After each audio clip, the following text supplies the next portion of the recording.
Ici Éric Latour et bienvenue à Saint-Jean-sur-Richelieu. On a eu droit à une nouvelle séance régulière du Conseil municipal de Saint-Jean-sur-Richelieu en ce mardi 22 mars. Quelque chose de nouveau parce que maintenant, on est à pleine capacité dans la salle du Conseil, mis à part évidemment encore le port du masque. Et on vous présente aujourd'hui quelques extraits de cette séance régulière.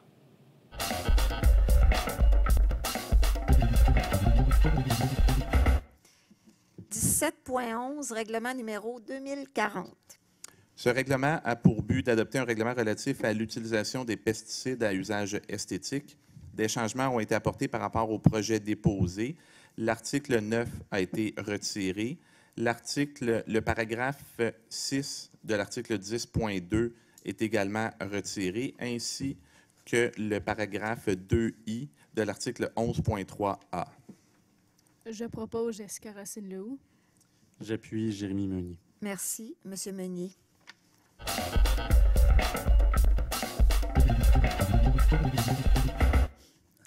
Nathalie Bourget. Madame Nathalie Bourget.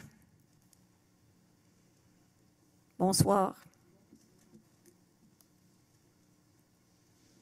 Vous avez un beau sujet, vous? Sujet d'actualité? Oui, d'actualité et de mots de tête. Mon nom est Nathalie Bourget. Je représente les entreprises en R&B ici à Iberville.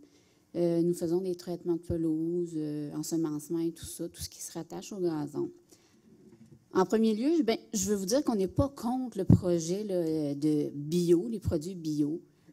Par contre, on se sent comme un peu lésé. Je vais vous dire pourquoi. Parce que là, vous avez une date butoir le 1er juin. La saison, pour nous, elle est déjà commencée. On aurait aimé avoir jusqu'à, tu sais, notre saison, là, ça commence en avril-mai, les travaux, mettons, aération et tout ça. Après ça, la fertilisation, les engrais. Puis ça finit fin septembre. Nous, on aurait aimé avoir jusqu'à fin septembre pour se mettre vraiment là, d'attaque pour l'année 2023. Ça ne nous donne pas grand temps. Tu sais, c'est sûr que là, on va rencontrer nos agronomes pour les produits bio et tout ça. Mais c'est difficile. Puis, tu sais, les 2 années qu'on vient de passer, c'est encore plus difficile. Puis, nos engrais, tout augmente. C'est l'enfer. On n'a même pas de prix. On n'a même pas eu notre commande. Là, puis, on sait qu'on augmente de 63 %. Alors, c'est ça. Ma demande à moi, ça aurait été de savoir si la date du 1er juin pourrait être remise au 1er octobre de cette année pour pouvoir s'ajuster avec tout ça. Madame Bourget, je pense que... Est-ce que M. Meunier, est-ce que tu veux répondre ou Madame Racine-Lehoux? Je peux donner des éléments de réponse à ça. C'est sûr que là, on vient d'adopter le règlement aujourd'hui comme tel. Dans son application, on a quand même rencontré des professionnels, des entrepreneurs en arrosage pour voir un peu quels étaient leurs commentaires, de quelle façon est-ce qu'on pouvait rendre la transition la plus facile possible, mais en respectant l'essence du règlement, donc de venir enlever l'usage des pesticides à usage domestique, à moins que ce soit nécessaire. Et puis, si vous avez la chance, après, on prendra peut-être un petit 5 minutes, mais on a quand même une démarche qu'on va faire avec les entrepreneurs pour leur rendre la vie facile quand même, pour avoir les obtentions de permis, pour tout ce qui est toutes les demandes qu'on a dans notre projet de règlement, ça va être facilité pour pas que ça devienne un fardeau non plus pour vous, là, puis que vous ayez à embaucher des nouvelles personnes. Puis en termes de produits, tout ça, je pense que le plus simple, ce serait qu'on se parle. Parce que le règlement est passé comme tel. Dans l'application, vous allez voir que c'est pas si compliqué que ça pour les entrepreneurs. Là, on a fait le plus simple possible. On les a vus à quelques reprises, justement, pour être capable d'éviter de mettre des bâtons dans les roues, là, justement, aux gens qui embauchent des gens de Saint-Jean. Puis on veut pas... les professionnels sont là aussi pour rendre service à la population. Parce que là, présentement, ça fait peur à la population. Nous, on est une petite entreprise, on ne prend pas plus que 400 clients parce qu'on veut vraiment s'occuper d'eux. On a une page Facebook avec des capsules pour vraiment là, la tonte de pelouse, l'ensemencement, pour éviter d'avoir de la mauvaise herbe et tout ça. Mais c'est ça. Mais vous me dites, on va avoir des gens... moi, cette semaine, la semaine dernière, j'ai interpellé Mme Dufresne pour avoir quelqu'un en contact parce que ça fait quelques mois que je laissais des messages et je n'avais pas de réponse. C'est facile. Il y a eu Fait des que je me activations dis, ça va être aussi long. Mais, Le non. gazon va mourir. Tu sais. Non, mais on a rencontré M. Heinz, M. Gazon, il y avait plus Ouais. M. Mona également aussi qui ont été rencontrés. L'avis de motion avait été donné déjà à l'avance justement pour prévenir l'industrie que le projet de règlement s'en venait. Mhm. Le projet de règlement, ça fait plus de 2 ans là, qu'il est écrit, qui a été réécrit, qui a modifié. été tout ça. médiatisé aussi énormément. Ça a été Ouais. médiatisé. Ben, tu sais, puis nous, c'est vraiment un compétiteur qui est venu cogner à la maison pour nous mettre au courant de ça, parce que, tu sais, Mais Pour ça, moi, c'est la ça première fait fois quand même qu'on- au-dessus de 2 ans qu'il passe dans les journaux, que ça a Ouais. été écrit, que ça a été discuté. L'avis de motion a été passé au dernier conseil Ok. de ville. C'est pas une surprise aujourd'hui, là. On a tout fait pour que ça soit pas une surprise. ouais. Mais je réitère la proposition de prendre un 5 minutes qui viennent juste d'être faites. Vous Ouais. allez voir, je pourrais dire, là, il y a beaucoup plus de peur que de mal. Fait que prenez un petit 5 minutes, ça va vraiment rassurer. Là. On a tout fait pour que ça soit facile, justement, de se joindre. Là. On a aussi envoyé des lettres à chacun des entrepreneurs en arrosage de la ville de Oui. Saint-Jean, même avant l'avis de motion, suivant l'avis de motion. On a fait un sondage aussi qu'on vous a envoyé. Oui, on a tous rempli ça. C'est ça, puis il y avait des Mais commentaires. Le sondage, on a eu seulement 3 réponses sur 20 quelques entrepreneurs qui ont été Ah ouais? contactés. OK. Mais on a quand même poursuivi la démarche pour aller chercher le plus d'informations possible. Donc, c'est certain que nous, on n'avait aucune mauvaise foi dans le processus. On voulait vraiment... on avait des demandes des deux côtés, puis on voulait faire en sorte qu'on soit capable de conserver nos entreprises tout en préservant notre environnement. Puis et moi, je terminerai peut-être, je clorai ce point-là en disant que c'est un règlement qui devait être adopté au mois de décembre. Ouais. Puis justement, pour essayer de faire un règlement qui soit plus respectueux des entreprises aussi. Et c'est pour ça qu'on a retardé. Puis je vous dirais que ça a failli être un avis de motion encore ce soir. Il y a eu des discussions jusqu'à hier matin. Il y avait même des gens qui nous appelaient puis qui nous disaient le règlement n'est même pas sur l'ordre du jour. Nous, on savait qu'il serait sur l'ordre du jour, mais on ne savait pas si ce serait le règlement ou un avis de motion. Alors, c'est pour vous dire qu'on a vraiment essayé de regarder l'ensemble du dossier. Là. Est-ce que notre règlement est parfait? Non. Ouais. Il n'est probablement pas parfait non plus pour les gens, les écologistes et tout ça. Mais je pense que c'est un règlement quand même qui est novateur. Puis je suis quand même assez fière parce que je pense que c'est hier que la direction générale m'apprenait que le MAMACH offrait de l'aide aux municipalités qui voulaient se doter de règlements contre les pesticides, alors que là, on l'a, notre règlement. Ça fait quelques mois, évidemment, qu'on cogite. Puis je pense qu'il y en a qui ont pensé qu'on ne le passerait jamais. Mais là, c'est ce soir. Puis je sais qu'il y a des choses en impression aussi, que ce soit pour les magasins qui vendent des produits, de la documentation pour les clients aussi, pour les citoyens. Là. Alors, ça, c'est tout en train de s'imprimer. De s'imprimer. Excusez. Alors, c'est ça que je peux vous dire, Mme Bourget. Ben, merci. Puis, je vous invite, regarde, M. Meunier puis Mme Racine-Lehaut vous ont offert un petit 5. D'après moi, ça va virer un petit peu plus que 5 minutes. Vous resterez à la fin. Parfait. Merci à tous. Ça fait plaisir. Merci à M. Barrière aussi qui a réussi à convaincre quelqu'un de m'appeler après 3 tentatives. Ça a été difficile. C'est bon. Merci.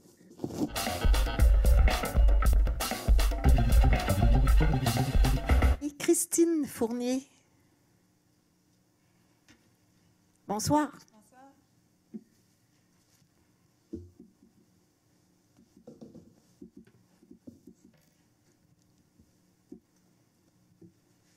Alors, je m'appelle Christine Fournier, je suis citoyenne de Saint-Jean, préoccupée par l'environnement. Alors, moi, je suis bien contente ce soir que vous ayez adopté le règlement sur les pesticides. C'est pas toujours facile d'intervenir en environnement et ça prend du courage politique. Puis je pense que ça, c'était un bon pas dans la bonne direction, même si on sait que ce règlement-là va être appelé à changer éventuellement pour peut-être aller un petit peu plus loin. Là, mais je vous félicite de l'avoir adopté ce soir. J'étais bien contente.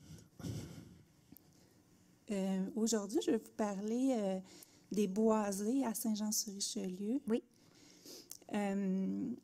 Je vous rapporte des propos de Jean-François Girard, qui est un avocat spécialisé en droit de l'environnement et en droit municipal. Je le cite. Le législateur québécois, par l'entremise notamment de la loi sur l'aménagement et l'urbanisme, offre des pouvoirs aux municipalités afin de protéger les derniers milieux naturels qui se trouvent encore sur le territoire de la CMM ou ailleurs au Québec. La qualité de nos milieux de vie dépend de plus en plus de notre capacité à proposer une occupation du territoire qui permette le maintien des équilibres écosystémiques dynamiques. En cela, les municipalités du Québec disposent de tous les pouvoirs pour agir en faveur de la protection des milieux de vie de leur collectivité. Le jugement de la Cour supérieure dans l'affaire Pielinière confirme bel et bien et de manière éloquente que les municipalités disposent des pouvoirs utiles en ce domaine. Elles ne se rendront donc pas coupables d'expropriation déguisée en les utilisant à bon escient. C'est pourquoi, en ce domaine, les municipalités doivent dorénavant assumer un leadership qui nous permettra véritablement de prendre pied dans le paradigme du développement durable. Fin de la citation.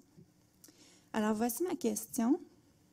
Nous avons entendu récemment à la télévision locale que Saint-Jean-sur-Richelieu ne pourra pas protéger tous les milieux naturels.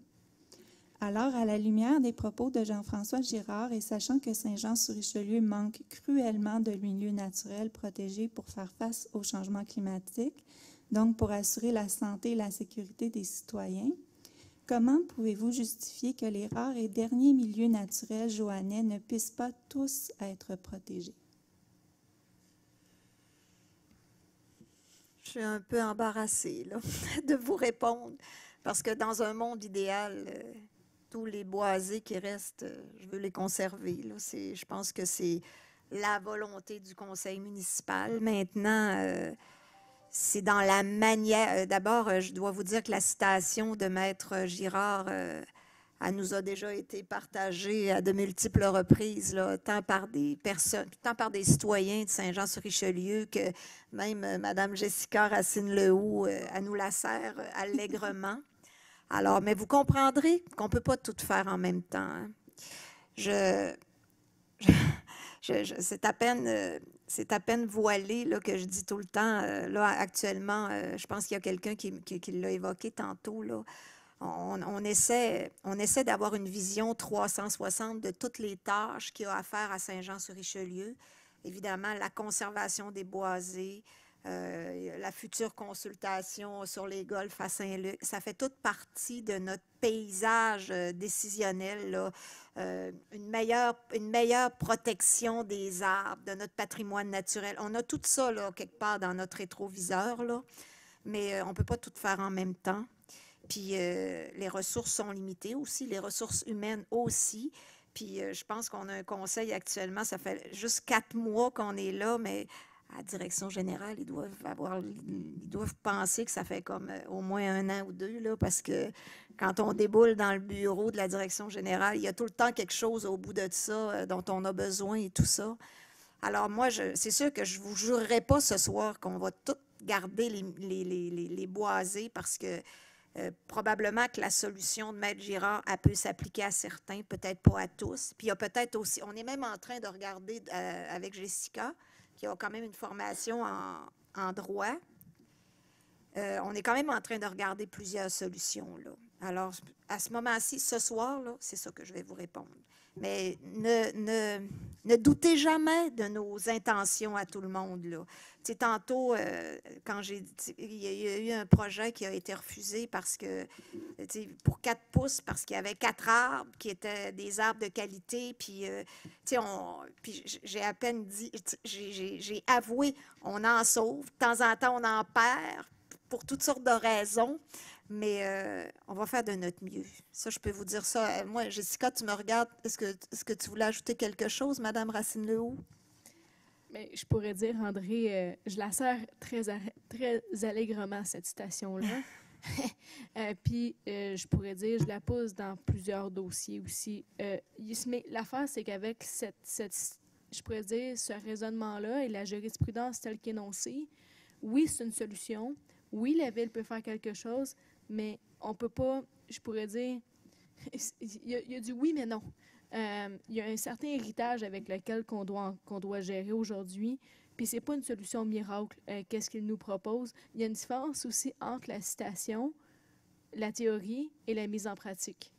Puis l'enjeu est là, puis j'appuie les propos de Mme Bouchard sur le reste, là. Je voudrais juste dire que vous dites dans un monde idéal, on protégerait tous les boisés qui nous restent, mais je vous dirais dans un monde idéal, il nous en resterait beaucoup plus. Beaucoup plus que ça. Regarde, Alors, je suis d'accord avec vous, on Madame est loin Fournier. de l'idéal, alors ce qui nous reste, il faut vraiment faire tout ce qu'on peut pour le protéger. Puis je rappelle tout le temps, là, on a dépassé le temps, mais pour tout le monde, là, je rappelle tout le temps que Saint-Jean-sur-Richelieu, on est 30 urbain, 70 agricole. Puis dans le 30 urbain, c'est sûr qu'il y a des arbres qu'on a sacrifiés. Alors, il faut essayer de retrouver cette canopée-là. Puis c'est à ça qu'on va travailler à travers le développement qu'on va faire. Moi, je suis vraiment à la recherche de l'équilibre là-dedans.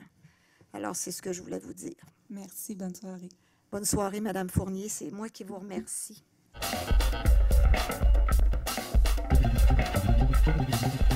Madame Baudry.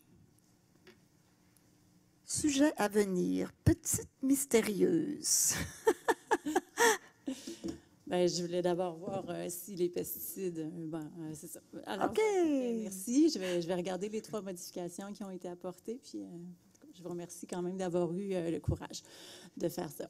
Mais je m'en venais vous parler d'un autre élément, Madame la mairesse, les conseillers et conseillères.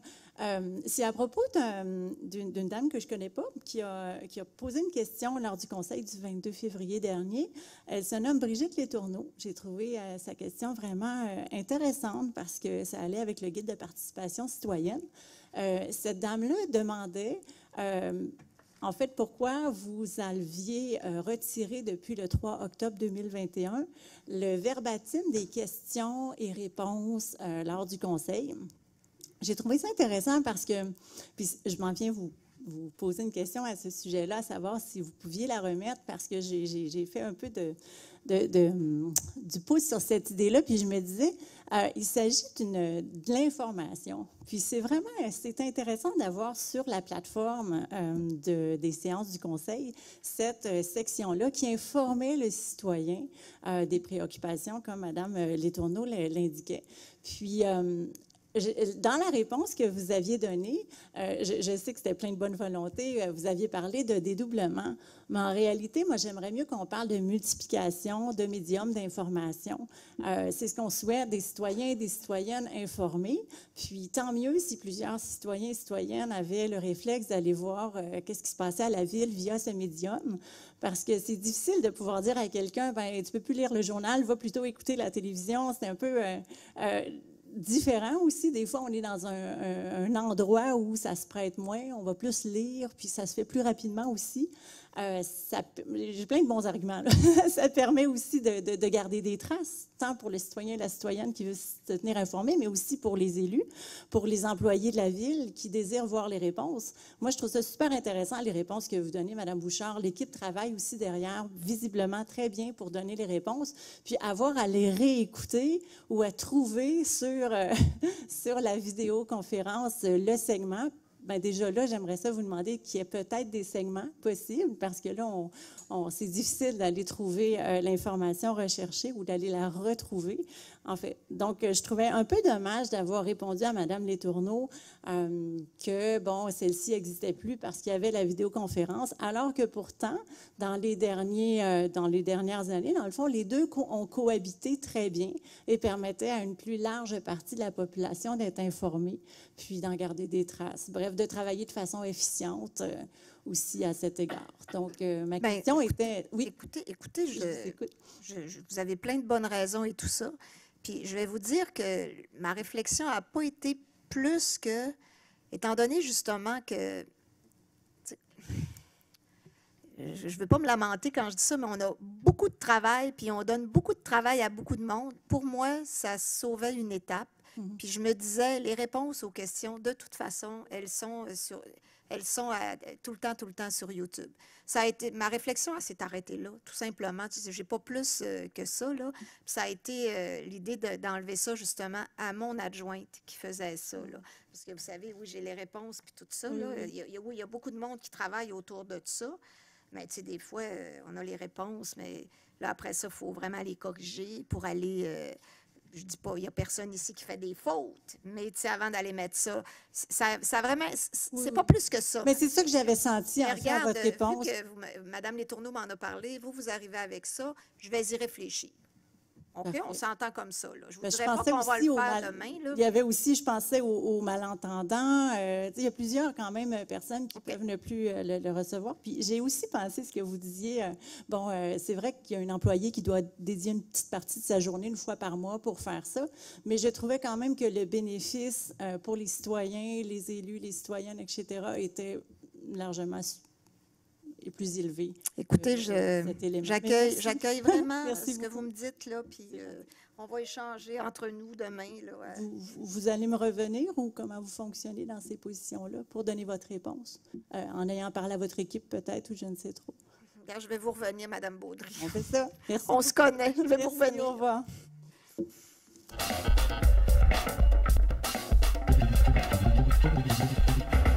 Monsieur Marc Jetten. Bonsoir.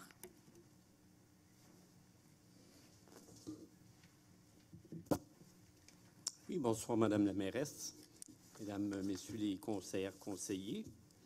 Donc, moi, le sujet que je voulais aborder, en fait, je précise, je suis un citoyen du secteur de l'Acadie, puis je suis aussi président du mouvement écologique du Richelieu. Donc, je voulais faire une intervention à titre de président du mouvement écologique. Depuis quelques semaines, on aborde la question du développement commercial et para-industriel qui est prévu aux abords de la route 219 dans le secteur de l'Acadie. Pour nous, c'est une aberration de 3 points de vue. D'abord, sur le plan environnemental, il y a 2 milieux naturels dans ce secteur-là qui font partie du plan de conservation des milieux naturels. De ce qu'on comprend, les agrandissements de l'eau prévus vont s'agrandir sur les terrains des milieux naturels. Ça, c'est sans... Excusez-moi, je suis un petit peu nerveux. Je pense que ça fait 5 ans que je ne suis pas venu à un conseil de ville. Peut-être que j'étais dû. Regarde. Un mot après l'autre. Parfait. Donc, c'est ça. Puis il y a l'effet de bordure aussi quand on crée évidemment des infrastructures de commerce, d'industrie. Ça a des impacts sur les milieux naturels et environnants. Sur le plan humain, on ne comprend pas à quel besoin ça répond de mettre un centre commercial dans le milieu d'un champ. Donc, on a des membres qui ont consulté les résidents de ce secteur-là, puis d'une façon très large, ils s'y opposent, comme vous avez vu. J'ai dit un mot après l'autre, mais plus fort. Ah, excusez-moi. Je ne vous entends pas. Pardonnez-moi. Oui, donc sur le plan humain, c'est ça, on ne comprend pas à quel besoin ça répond. On a des membres qui ont consulté les résidents du secteur. Comme vous avez pu voir, ont très largement signé la demande de le registre pour demander un référendum. Et évidemment, sur le plan de l'aménagement, il y a des gros problèmes avec ce qui est proposé. Donc, comme vous savez, le ministère des Affaires municipales a des orientations en matière d'aménagement dans les secteurs métropolitain et périmétropolitain. Ça inclut le territoire de Saint-Jean-sur-Richelieu. Et l'exigence, c'est de commencer par consolider les pôles de services principaux avant de se mettre à faire des développements en pleine campagne, si on peut dire. Puis, visiblement, ça ne répond pas à ce critère-là. Nous, on a bien rappelé qu'à Saint-Jean, il y a une politique, en fait, une stratégie de développement durable qui a été adoptée l'automne dernier avec des objectifs assez ambitieux. 0 perte nette de milieux naturels, réduction de 45% des émissions de gaz à effet de serre. Or, je pense qu'il y a une étude là-dessus qui a été publiée récemment, c'est que c'est une des meilleures façons d'émettre des gaz à effet de serre, c'est de faire de l'étalement urbain. Donc, d'aller mettre des commerces, des industries dans des endroits où il n'y a aucune sorte d'établissements de cette nature-là en ce moment. Puis, Mme Surprenant le sait, le secteur de l'Acadie, il y a beaucoup de cachets, c'est beaucoup de paysages naturels, des terres agricoles. Donc, ça irait complètement à l'encontre du type d'aménagement qu'on voudrait faire dans ce secteur-là.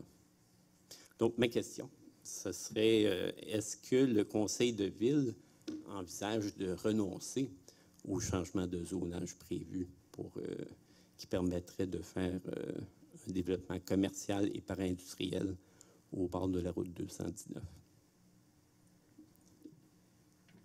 Je ne pense pas qu'on envisage de renoncer à ça.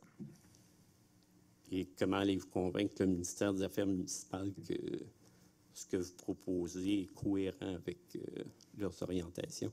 Bien, je vais regarder ça, là. Je ne pensais pas que j'aurais à répondre au ministère des Affaires municipales à ce sujet-là, mais si j'ai à y répondre, on va y répondre. C'est certain. Je peux peut-être y aller avec une réponse pour... Merci, M. Archambault. Vous le voyez quand je suis mal pris, hein? Pour cet Il s'en aperçoit quand je suis mal prise. Les règlements d'urbanisme sont, en fait, la plupart ou la quasi-totalité là, vont être soumis à la MRC qui, elle, va vérifier qu'ils sont conformes au schéma d'aménagement. Le schéma d'aménagement lui-même a été fait en fonction là, des critères plus larges du provincial. Donc, si jamais il y a un élément qui accroche là, au niveau de la conformité, c'est certain qu'à ce moment-là, l'autorisation ne sera pas reçue de la part de la MRC. OK.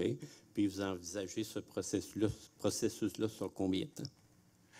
En fait, dès qu'il y a adoption, comme là ce soir, on a adopté le règlement 2057, c'est celui auquel vous faites allusion, le -1, le -2 également, qui vont être soumis à l'approbation des personnes habiles à voter lors d'une journée d'enregistrement pour la prochaine étape là, qui est prévue par la loi, parce que les citoyens des zones contiguës se sont manifestés et ont le pouvoir de mener ça jusqu'à un référendum, et donc ont le pouvoir d'approuver ou de désapprouver ce règlement-là, ce qui fait en sorte qu'il ne pourrait pas entrer en vigueur. À chaque étape, quand le règlement est adopté, il est envoyé à la MRC et au final, la MRC doit approuver, doit reconnaître là, la conformité de ce règlement-là. OK, c'est beau, merci. Merci, M. Jettens. Bonne fin de soirée. Oui, vous aussi.